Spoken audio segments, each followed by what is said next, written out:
The year's 1177. Saladin marched into Palestine with an army of between 21,000 and 26,000 men.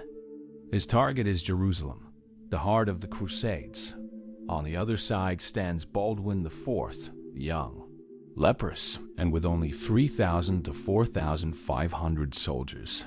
On one side, a rising empire. On the other, a sick king at a clear disadvantage. Everything pointed to an easy victory for Saladin.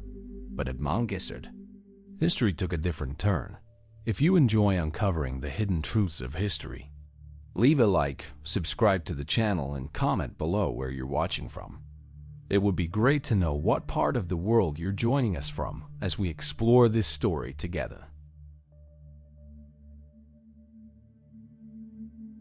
Jerusalem was not just an important city.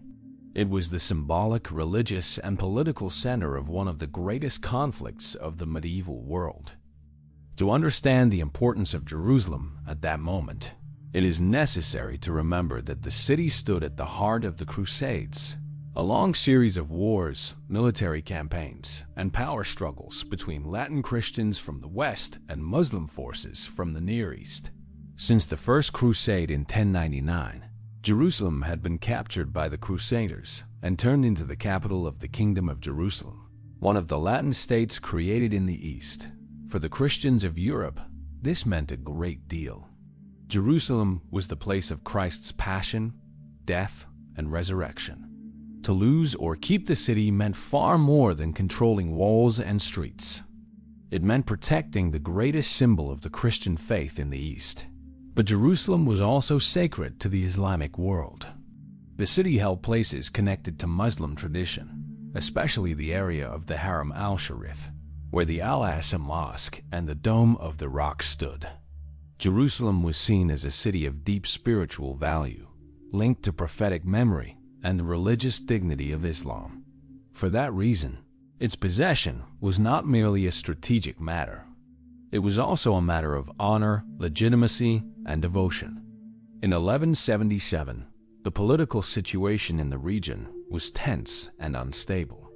The Middle East was not controlled by a single people or a single empire.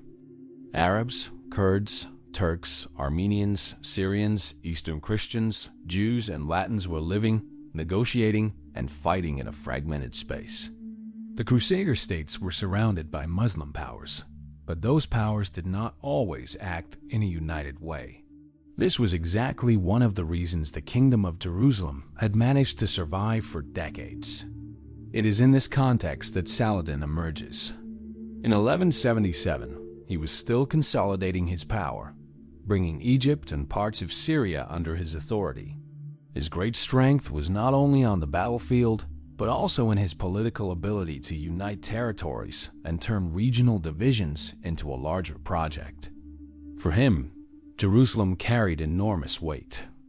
Conquering the city would mean not only defeating the Crusaders, but also presenting himself as the great defender of Sunni Islam and as the leader capable of restoring a sacred city to Muslim rule.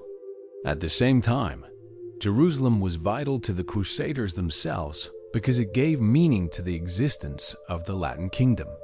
Without Jerusalem, the Kingdom of Jerusalem would lose its spiritual center and much of its legitimacy. The city was a symbol of survival, authority, and religious mission. Saladin was no longer just another warlord of the East.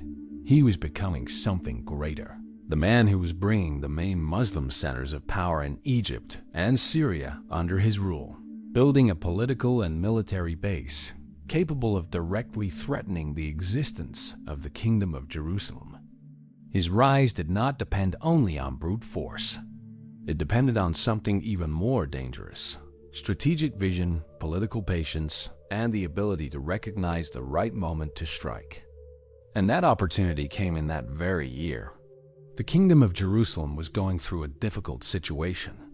A major crusader operation against Egypt had failed. Coordination with the Byzantines had not produced the expected result, and an important part of the Frankish forces was far away, involved in other military movements.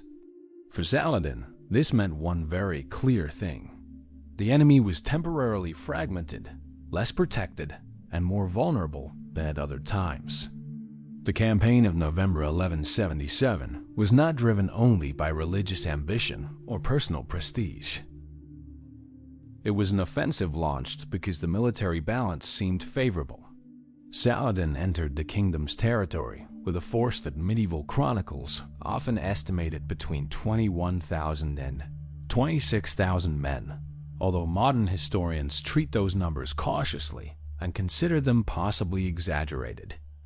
Even so, even if the exact figures are debated, the essential point does not change.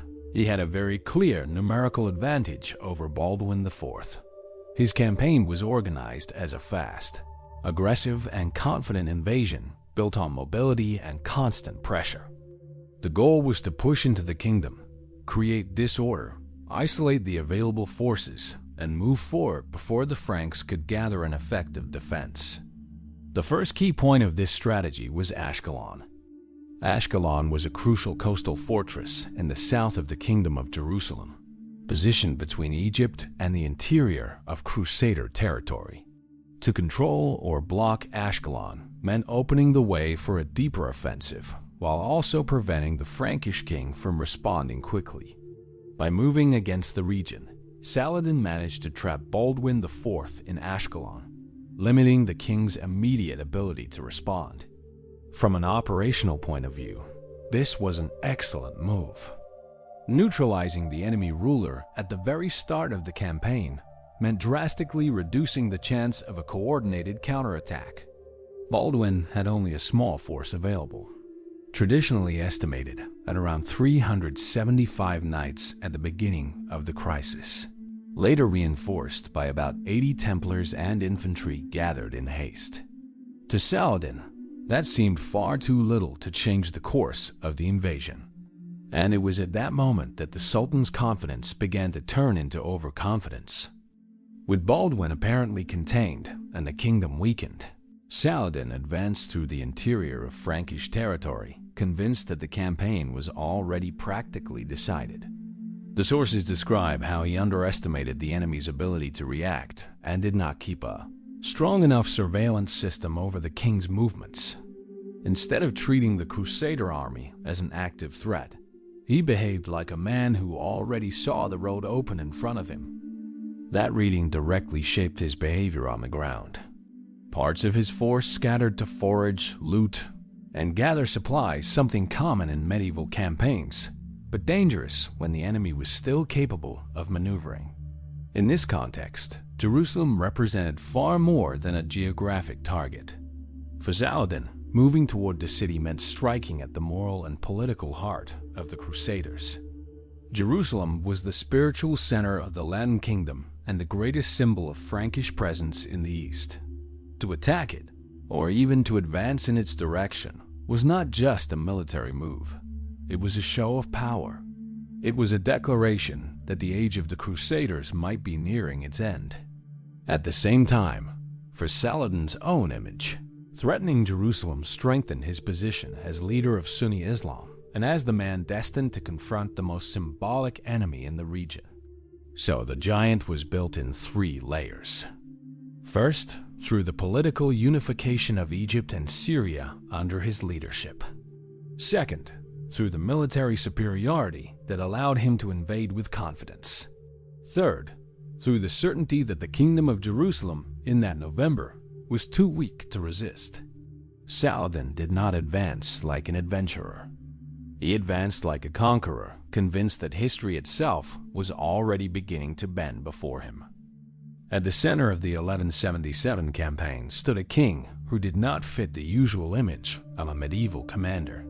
Baldwin IV, King of Jerusalem, was still very young and already carried on his body the marks of leprosy, a disease that weakened his flesh while increasing the symbolic weight of his presence on the throne. In an age when a ruler's authority was also measured by his ability to lead men in battle, Baldwin seemed, at first glance, like a monarch doomed to rule under the shadow of his own fragility. But it is exactly from that contradiction that his historical strength emerges. He was not the vigorous prince celebrated in war poems. He was not the ideal knight, nor the feudal lord surrounded by military abundance. He was a teenage king, physically limited, facing an offensive launched by an enemy who was more powerful, more experienced, and more confident. The contrast was not only political. It was visual, human, almost cruel.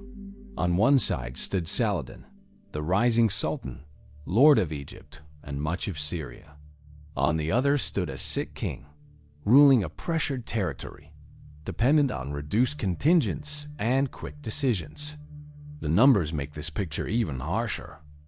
At the beginning of the crisis, Baldwin had around 375 knights.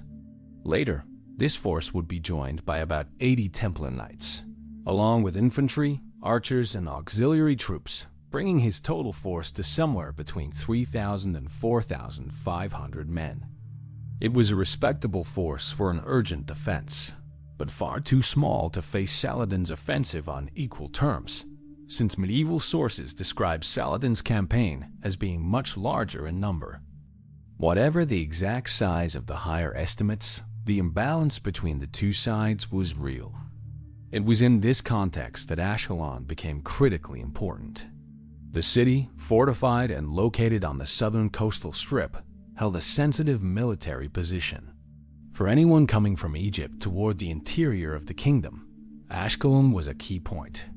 Its walls, towers, and location made it more than just a stronghold. It was a point of containment between the southern frontier and the routes leading to the political heart of the kingdom. For Baldwin, reaching Ashkelon meant gaining something that, at that stage of the campaign, was worth almost as much as men: time. The fortress gave him shelter. It gave cohesion to his troops. It prevented his small cavalry force from being crushed in open ground by a far larger enemy. In military terms, that mattered enormously. A king with few knights, isolated in front of a superior force, could be destroyed in a single blow. A king supported by a fortification still retained command, the possibility of resistance, and above all, a continued presence in the campaign. Ashkelon gave Baldwin not full safety, but a temporary pause in the disaster. But that advantage came at a price. Once he reached the city, Baldwin also found himself, for a moment, contained by enemy pressure. The fortress that gave him protection also limited his movements. To Saladin, the situation seemed favorable. The king was outnumbered, blocked, and unable to offer open battle on equal terms. From the Sultan's point of view, the main problem seemed solved. The ruler of Jerusalem had been neutralized. That calculation helps explain the confidence with which Saladin continued his campaign, leaving that sector under pressure while advancing with the bulk of his army. That was where the strategic reading began to fail. Saladin had correctly recognized the enemy's weakness. What he did not realize or did not fully measure was that Baldwin's fragility was not the same as his elimination. A small force could still regroup. A surrounded king could still regain the initiative. And an enemy backed into a corner, once he understands that time is working against him, can become more dangerous than he seemed from a distance. This is the point where the protagonist takes shape. Baldwin understood that waiting would mean accepting defeat. A prolonged blockade would favor the enemy. A static defense would leave Jerusalem more vulnerable. A war of attrition was out of the question. His kingdom did not have the resources for that kind of delay. His throne had even less margin. At some point during that crisis, he managed to break out of the situation at Ashkelon and gather the reinforcements available, including the Templars, with their heavy cavalry, along with infantry and auxiliary troops. His force was still inferior, but it was no longer scattered or powerless. It had become a military body capable of moving, responding, and above all, still obeying the will of its king. This changes Baldwin's image entirely. He stops being just the sick king protected by walls and becomes the ruler who refuses to disappear from the campaign. His leprosy is still there. His youth is still there. The inferiority of his forces is still there. None of that disappears. What changes is the historical role of those elements. They stop being only signs of weakness and become part of the image of a man who, even limited, remains at the center of the conflict. That is the weight of his dilemma. Baldwin could not win through abundance. He could not win through waiting. He could not win through simple passive resistance. What remained was something narrower and far riskier. To stay in the field, keep his vassals and knights together, preserve his authority, and reject the logic of inevitable collapse. At Ashkelon, he came close to becoming a trapped king. But it was also there that he began to stop being only a victim of Saladin's offensive. It was there, under pressure, with few men and a body already wounded by disease, that the king of Jerusalem preserved the most valuable thing he still had, the ability to remain a threat. When Baldwin managed to escape the critical situation at Ashkelon, the campaign stopped being Saladin's almost unchallenged march and turned into a race against time. The Sultan had interpreted the king's position in the way most favorable to himself, an outnumbered enemy, blocked, unable to offer serious resistance. That reading gave him the confidence to move forward with the main body of his forces, advancing through the interior of the kingdom as if the main problem had already been solved. It was this mistaken judgment that prepared the ground for Montgisard on November 25, 1177. Baldwin, on the other hand, had no room for a long campaign. His force was still small, around 375 knights, reinforced by about 80 Templars, along with infantry, archers, and auxiliary troops, for a total of somewhere between 3,000 and 4,500 men. That meant he could not win through attrition, numbers, or depth of reserves. His only real chance was something else. Quickly gather what he had, move fast, and strike Saladin before the Sultan could fully organize his advantage. It was a response based on opportunity, not comfort. So Baldwin's strategy depended on three elements. The first was mobility. After breaking free from the pressure at Ashkelon, he moved along the coast and joined up with the Templars, increasing his offensive strength. The second was concentration of force. Since he could not spread out, he had to keep his contingent compact, using his small but valuable heavy cavalry as a shock weapon. The third was interception, not waiting for Saladin to reach Jerusalem, but hitting him first while his column was still on the move and more vulnerable. That is exactly the image preserved by the tradition of the battle.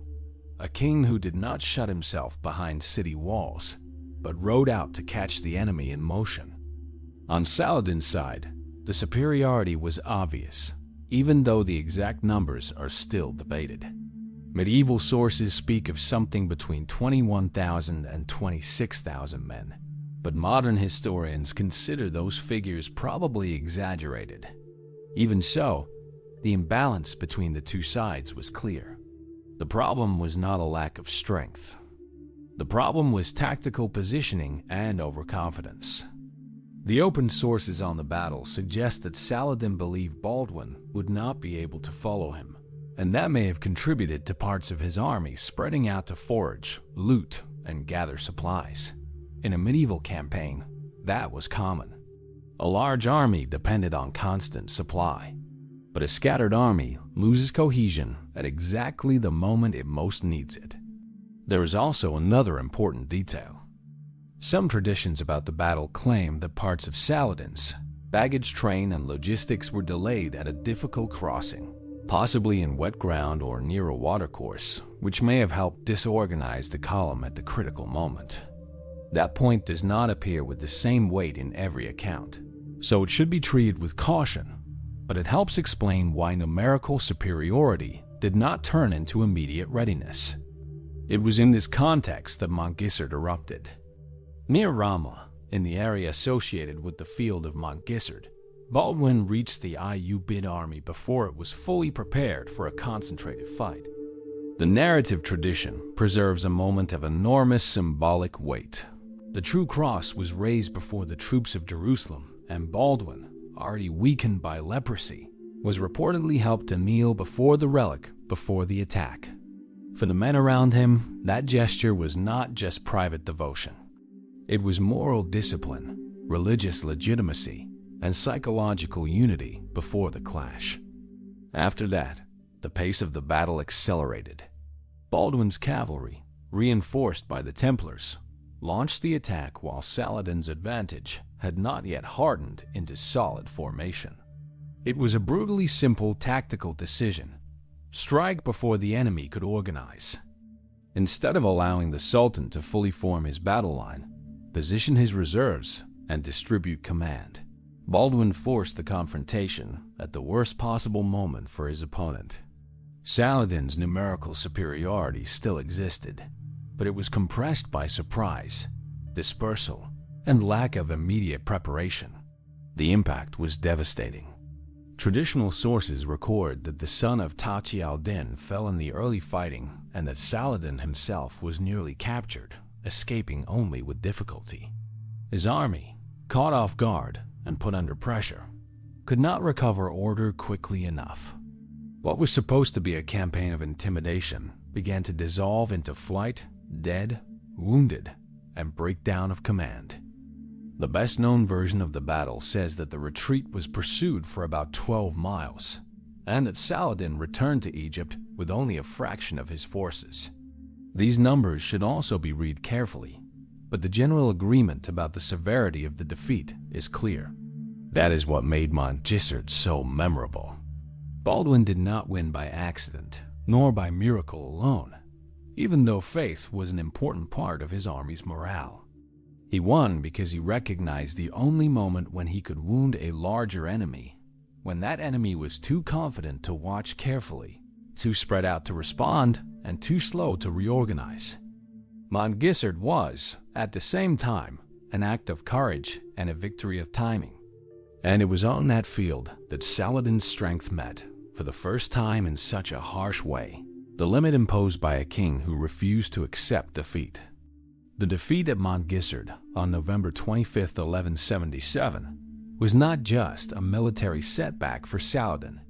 It was a blow to his image.